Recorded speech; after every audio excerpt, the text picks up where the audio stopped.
AirTag é um pequeno dispositivo eletrônico usado para rastreamento.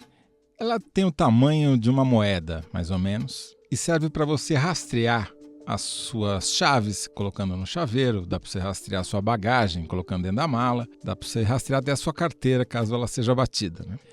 Ele emite um sinal que é captado pelo celular e aí você, com a ajuda do celular, consegue encontrar o objeto perdido ou o objeto que você está querendo rastrear. A própria Apple, a fabricante, sacou que isso podia ser usado de maneira extracurricular, né? Ele poderia ser usado, por exemplo, para rastrear o seu parceiro ou sua parceira, né? Ou seria também possível mesmo perseguir alguém, né? Usando uma AirTag.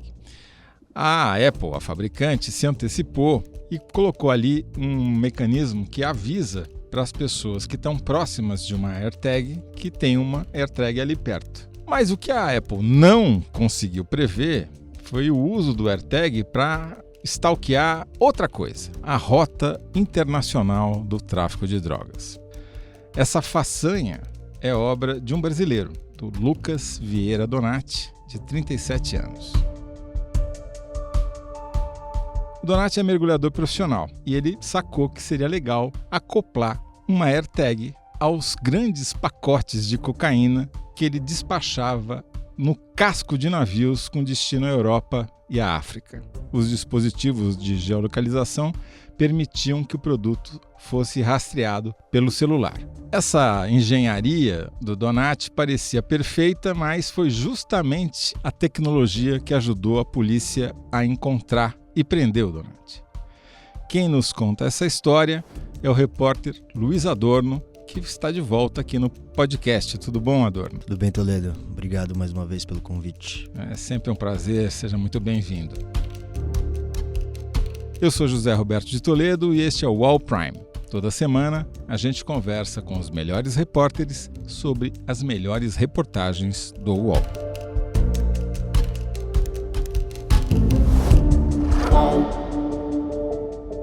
Bom, Adorno, você tem uma larga experiência em cobrir crime organizado, PCC, etc. Você já tinha visto alguma coisa parecida com o uso de tecnologia? A gente nunca tinha ouvido falar em algo semelhante, assim. O que é até surpreendente, né? Porque eu fiquei pensando e eu falei, como é que ninguém tinha pensado nisso antes? Essa fonte que me passou, ela me passou a história juntamente com o processo. Naquele momento que ele me passou a história, o Lucas tinha acabado de ser condenado pela Justiça Federal a 9 anos de prisão. E aí ele pegou a sentença e falou, isso aqui é absurdo, nunca vi isso aqui. Então, o Lucas Donati foi pioneiro até onde se sabe, pelo menos nos registros dos anais policiais brasileiros, ele foi o primeiro a fazer uso da tecnologia do AirTag para rastrear suas cargas de cocaína. Ele foi o primeiro pelo menos que esteja documentado, né? A gente já sabia, desde, por exemplo, quando a gente publicou e a gente fez o documentário O Primeiro Cartel da Capital, já tinha registros nos navios de Santos de drogas colocadas nos cascos dos navios, o que já era uma engenhoca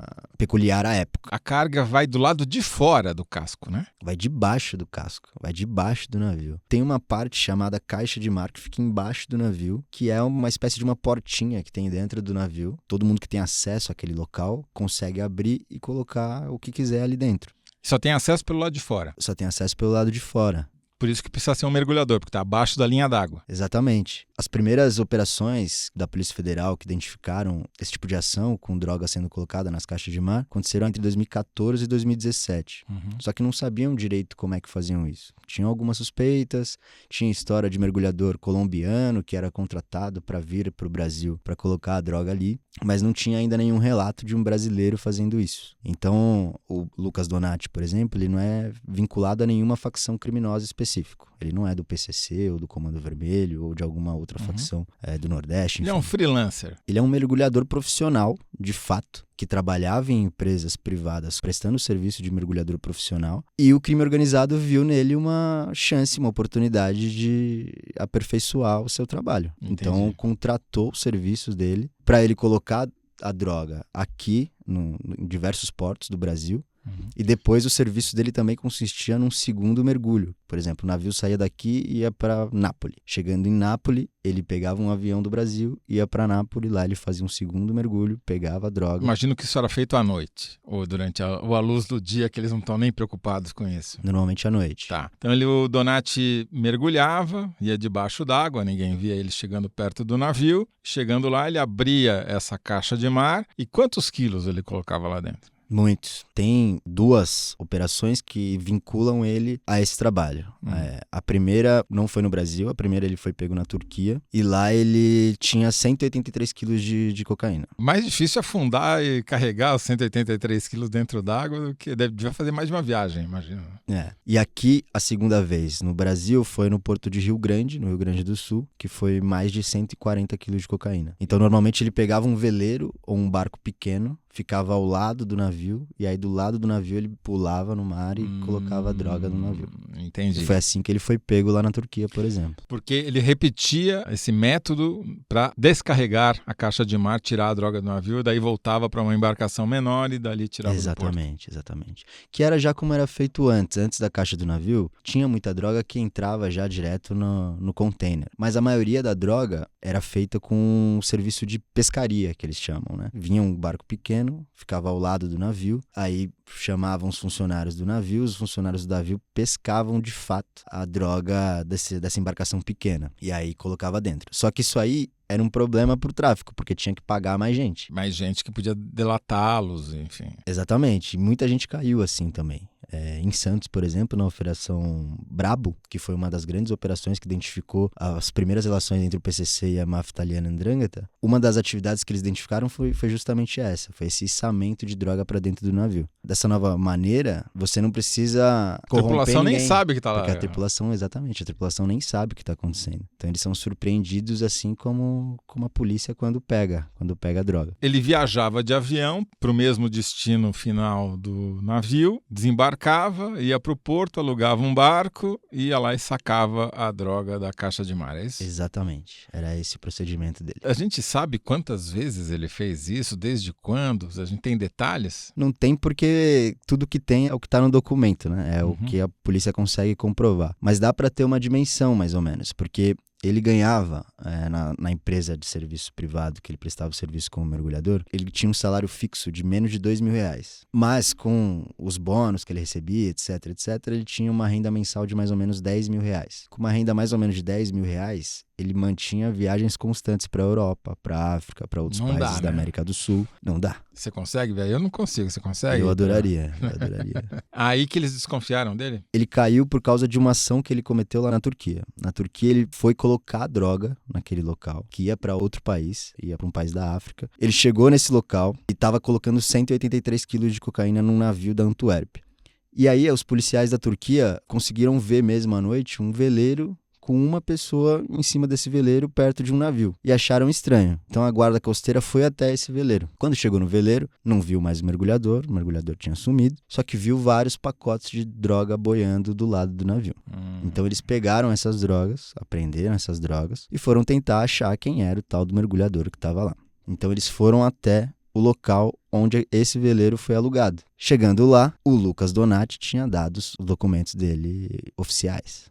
Então, ele tinha deixado o passaporte com o nome dele, com tudo, identificando que ele tinha pegado esse veleiro. Então, ali começou a investigação. Dali, a polícia... Mas a polícia da Turquia só apreendeu os documentos e o nome dele, não chegou a prendê-lo. Ele não voltou lá para explicar o que tinha acontecido com o veleiro, né? Pois é, eles tentaram pegar. Assim que ele é identificado, a polícia da Turquia tenta localizar ele e descobre que ele já tinha saído do país. No mesmo dia, ele tinha já saído do país, porque a polícia da Turquia foi tentar achar esse veleiro, quem era o dono desse veleiro, quem estava com esse veleiro, no dia seguinte. E aí chegou tarde. E aí ela compartilhou os dados desse brasileiro com a polícia ali da Europa. E aí a polícia dos Estados Unidos, a DEA, a Agência Norte-Americana Antidrogas, já tinha monitorado, junto com a ajuda da polícia da Turquia, começou a monitorar os passos do Donati e identificou que ele foi para vários países em locais com grandes portos e com histórico de tráfico de drogas nesses portos. Quer dizer, o cara era um prestador de serviço para o tráfico internacional de drogas com atuação aparentemente fora do Brasil, até mais do que aqui. Transnacional, talvez uma atuação mais transnacional que o PCC. Talvez o sonho do PCC era ter uma atuação como a dele. Entendi. Quando a DEA identifica essas movimentações do Donati, ela compartilha as informações com a Polícia Federal do Brasil. E aí a Polícia Federal do Brasil começa a ter ciência da atuação do Lucas Donati. E aí dentro do Brasil começa a investigar os passos dele. Eu fico imaginando esse telefonema, né, Adorno, do alguém lá da DEA. Falou, tem um brasileiro que vocês não conhecem, que é um mergulhador profissional que foi fazer um servicinho lá na Turquia. É comum, né? É horrível de dizer, mas é muito comum, porque grande parte da ligação do tráfico brasileiro com o tráfico de fora, do tráfico internacional brasileiro, a Polícia Federal descobre justamente com compartilhamento de prova. Então tem muita droga que chega na Bélgica, na Alemanha, na África do Sul, enfim, que a Polícia do Brasil só descobre que saiu daqui porque o navio saiu daqui e chegou lá e lá foi apreendida a droga. Foi mais uma informação que chegou... Pelas vias tradicionais, digamos assim. Pelas vias tradicionais. A diferença é que não foram só pacotes que foram informados dessa vez.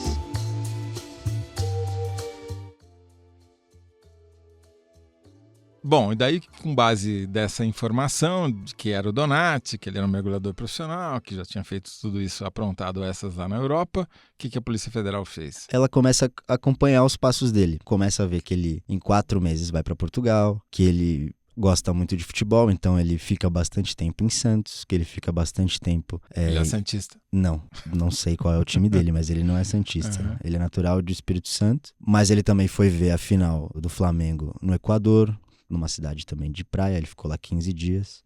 A Polícia Federal começou a monitorar os passos dele junto à costa, tanto do Pacífico quanto do Atlântico. Quer dizer, ele percebeu que ele tinha uma movimentação financeira incompatível com os rendimentos que ele dizia ter. Isso. Até que chega a operação de Rio Grande. Em Rio Grande, ele vai até o porto lá de Rio Grande. A defesa diz que ele estava indo para Rio Grande para conhecer a Praia do Cassino, que é a maior em extensão do mundo, que vai até o Chuí, o que não condizia também com o fato, porque ele dizia que tinha um filho pequeno que precisava de apoio emocional, e para ter apoio emocional ele precisava estar perto dele, enfim. E lá em Rio Grande, a Polícia Federal, já seguindo os passos dele, identifica ele com o segundo homem apontado como traficante, que é o Mendes Júnior. Ele busca o Mendes Júnior na rodoviária de Pelotas, que fica a 40 quilômetros mais ou menos de Rio Grande, vai com o Mendes Júnior até a loja da Apple no shopping de Pelotas e lá eles compram 5 AirTags. Na compra dessas 5 AirTags, eles identificam o CPF, porque na hora de comprar AirTags tem que identificar lá na loja da Apple o CPF de quem está comprando. Eles colocam o pai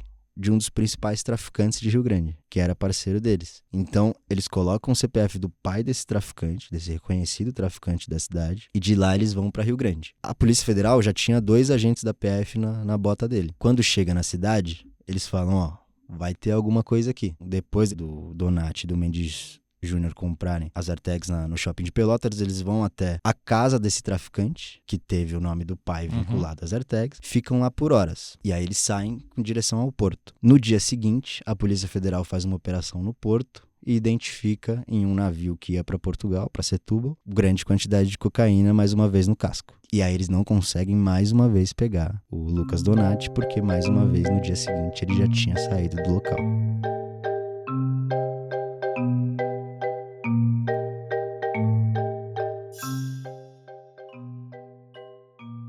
A Polícia Federal, de posse dessa informação da DEA, em vez de prender, resolveu acompanhar, fazer uma campana para tentar descobrir qual era o esquema, quem eram os comparsas. E ter elemento probatório também, né? Claro, exato. Porque senão... O cara cometeu um crime lá fora.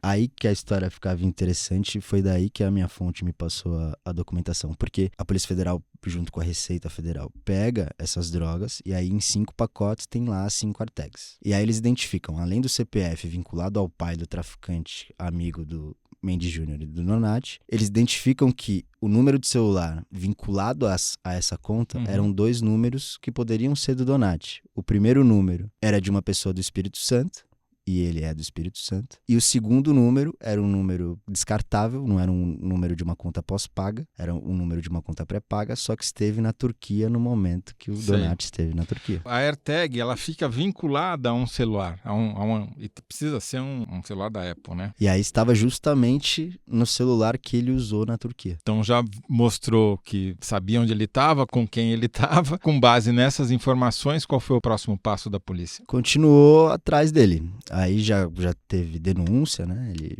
foi condenado, enfim. Ele foi processado, recebeu a denúncia, virou um acusado. Ainda seguindo os passos, eles descobriram que ele estava com uma passagem comprada de Guarulhos para Durban, na África do Sul. E aí, já com pedido de prisão, ele foi capturado lá no aeroporto de Guarulhos. Ele não desconfiava que estavam atrás dele ou já desconfiava depois de terem capturado a droga lá em Rio Grande? A suspeita, inclusive, dos policiais federais que participaram de toda a investigação e da prisão é de que ele suspeitava já. Aí quando viram que ele podia fugir, resolveram prendê-lo. Não se sabe se esse voo era para fuga ou se era mais um trabalho que ele ia fazer no exterior. O fato é que pegaram ele, prenderam ele, levaram ele para o presídio Adriano Marrei de Guarulhos, onde ele está até hoje, e depois ele foi condenado a 9 anos de prisão e lá ele cumpre sua pena. Quer dizer, e o AirTag foi fundamental para identificar que o celular ao qual ele estava vinculado era o celular dele que tinha viajado para a Turquia. Exato. Ele está preso, já foi condenado, tem mais processos contra ele, tem outras investigações em aberto, assim, a polícia continua tentando desvendar mais de como é que funciona esse esquema das AirTags, ou era uma coisa que só o Donati fazia, ele foi preso, acabou? Não acabou porque teve outra operação da Polícia Federal mais recente,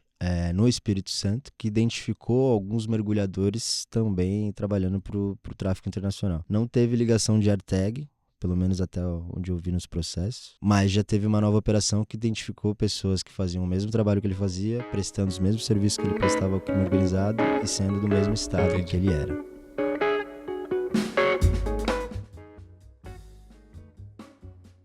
O Adorno, você procurou, obviamente, a defesa, né, os advogados do Lucas Donati. O que eles disseram? Eles dizem que é inocente, que as provas são contestáveis e está recorrendo na justiça para tentar um habeas corpus. Como é que eles justificam o carro, as viagens? Rapaz, essa é uma história boa. Assim, dentro do próprio processo tem o depoimento dele, né? Ele mesmo falando. E aí ele fala, eu sou um cara bonito. Então eu ia pra Europa, eu não podia falar pra minha noiva, mas eu ia pra Europa. E aí, como eu sou um cara bonito, lá na Europa eu participava de campanhas de sunga, campanhas de cueca. Às vezes fazia uns programas. Então com isso eu tinha muita moeda estrangeira. Entendi. E aí é assim que ele justifica o tanto de dinheiro que ele tinha em espécie. O Donati é um cara esperto, né? Não é exatamente um bobo, né? Não sei se inteligente, mas esperto. A polícia chegou a fazer alguma estimativa da quantidade de droga, de dinheiro que ele chegou a movimentar? Não fez estimativa, não. Se a gente compilar aí que em um ano, mais ou menos, ele deve ter feito cerca de 20 viagens. Em um ano? Em um ano. Porque só para Portugal, em 3 meses, ele foi 4 vezes. Se ele fez 20 viagens no ano, transportando mais de 100 quilos de cocaína, é muita grana. A venda de sungas e cuecas em Portugal deve estar uma loucura, né? Para o cara fazer tanta campanha lá, assim. Pois é. Ele foi num país da África, que eu não vou me recordar porque estava nos altos. Mas era um país que não tem turismo. Não tem nada de turismo. E ele afirmou para a polícia que foi para lá para passar as férias dele de 10 dias num local de casa de veraneio. Ele foi passar esses 10 dias se dirigindo até esse local em 2 carros com 10 homens. O que ele fala é difícil ser verdade. Assim. Sim.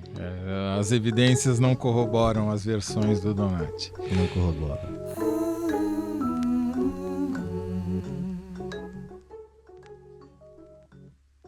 Adorno, você publicou, junto com a reportagem, um vídeo que foi meio pioneiro, pelo menos no UOL, até que eu tenha visto em outros lugares também, contando a história do Donati, usando inteligência artificial para fazer animação. Conta pra gente como é que foi a produção desse vídeo. Pois é, logo quando a gente ofereceu a pauta, a ideia era fazer num HQ. A ideia era contar a história do Donati, das AirTags, desse tipo de ação em quadrinhos. Porque não tinha nenhuma imagem, não tinha foto, não tinha vídeo. Não tinha... Porque não tinha imagem, mas quando você lê o processo, você começa a imaginar as cenas. Sim. Sabendo que a arte daqui consegue fazer coisas muito boas, inclusive melhorar histórias. E a gente falou, vamos tentar fazer isso. E aí o René Cardilho trabalhou nessa animação e eu particularmente gostei bastante do resultado desse vídeo aí. E não foi só você, né? Porque me contam aqui, a diretora Lígia tá me dizendo que foi um sucesso, né, diretora?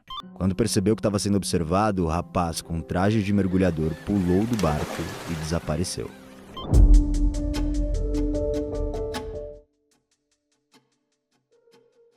Além de assistir o vídeo que eu recomendo muito, como é que as pessoas onde elas podem assistir o vídeo e onde elas podem ler sua reportagem? O vídeo está no canal do YouTube do UOL Prime e a reportagem também está na página do UOL Prime no portal do UOL. Muito obrigado, Luiz Adorno. Quero dizer que esse episódio não teve patrocínio da Apple. Obrigado a você que nos ouviu até agora. Eu sou José Roberto Toledo e faço a apresentação do podcast UOL Prime. Hoje eu conversei com o repórter Luiz Adorno. O roteiro é do Luiz Fernando Toledo. A montagem é do Lucas Zacarias. Desenho de som é do João Pedro Pinheiro. Trilha original também é composta pelo João Pedro Pinheiro. A trilha sonora incidental é da Epidemic Sound. Coordenação da Lígia Carriel e da Caroline Monteiro. O podcast é um produto do UOL Prime e o Diego Assis é o gerente geral de reportagens especiais. Supervisão é do Murilo Garavello, diretor de conteúdo do UOL. Fique aí, volte na semana que vem, que tem mais UOL Prime.